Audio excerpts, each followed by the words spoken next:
అటల్ మోదీ సుపరిపాలన యాత్రలో భాగంగా కాకినాడలో కులాయి చెరువు ప్రాంగణంలో ఏర్పాటు చేసిన అటల్ బిహారీ వాజ్పేయి విగ్రహాన్ని మంత్రి సత్యకుమార్ రాష్ట్ర బీజేపీ అధ్యక్షుడు మాధవ్ ఆవిష్కరించారు. అనంతరం అక్కడ ఏర్పాటు చేసిన వాజ్పేయి చిత్ర ప్రదర్శనను ప్రారంభించారు. దేశ అభివృద్ధికి వాజ్పేయి ఎంతో కృషి చేశారని మంత్రి కొనియాడారు.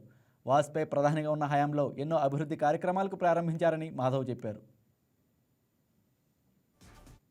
నగరంలో ఉండే ప్రతి పౌరుడు కూడా అవును ఒక మంచి నాయకుడి విగ్రహం ఇక్కడ ప్రతిష్ఠించారని చెప్పి అందరూ వేణోళ్ళ కూడా ఆయన చేతులెత్తి మొక్కే విధంగా ఉంటే యొక్క విగ్రహం మన ముందు విరాజిల్లుతుంది. మనందరికీ కూడా తప్పనిసరిగా స్ఫూర్తి ప్రేరణిస్తుంది. 70 సంవత్సరాల పాటు దానికోసమే ఆయన అంకితమయ్యారు. 18 సంవత్సరాలు దాటిన దగ్గర నుంచి దేశం కోసమే పనిచేశాడు. ఇంకో పని లేకుండా పని చేసి అలాగే సుమారు 10 సార్లు లోక్సభకి 2 సార్లు రాజ్యసభ రమారమి 60 సంవత్సరాల పాటు పార్లమెంటేరియన్ గా ఉంటూ వివిధ పదవులు అలంకరిస్తూ ఆ విధంగా వెళ్ళిన వ్యక్తి ప్రపంచంలోనే ఎవరే కనపడు.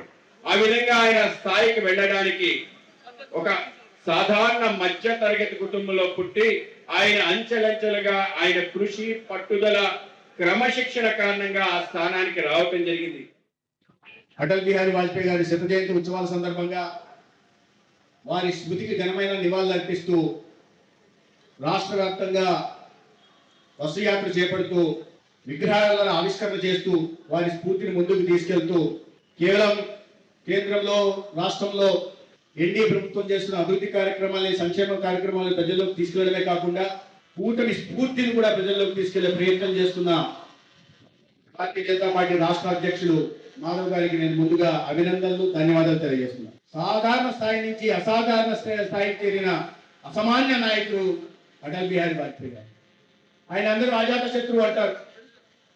పార్టీలకు అతీతంగా, ప్రాంతాలకు అతీతంగా, వయసుకు అతీతంగా, వర్ణాలకు అతీతంగా, వర్గాలకు అతీతంగా, చివరి భావజాలాలకు కూడా అతీతంగా అందరి మన్నల్ని పొందిన నాయకుడు. అందుకే అందరికీ అభిమాన నాయకుడే.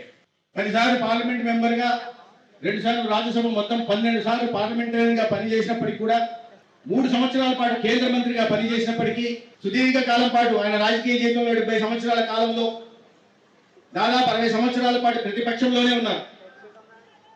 ఆయన సహజంగా కవి కాబట్టి సమాజంలో ఉంటున్న అంతరాల్ని, ప్రజల కన్నీళ్ళని, కష్టాలని, కడగళ్ళని, అన్నదాతల రోదల్ని కవితా రూపంలో అద్భుతంగా ప్రదర్శించడమే కాకుండా అద్భుతమైన వాక్పటిమతో అదే పార్లమెంటులో గలమెత్తి నినదించి ఆ సమస్యల పరిష్కారం కోసం పనిచేసిన ప్రజానాయకుడు. అందుకని వాళ్ళు కూడా మనం ఆయన్ని గుర్తు చేసుకుంటాం.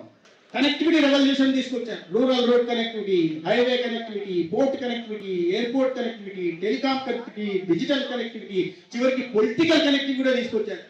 ఈ వీడియో మీకు నచ్చినట్లయితే లైక్ చేయండి, షేర్ చేయండి, మా ఛానల్కి సబ్స్క్రైబ్ చేయండి.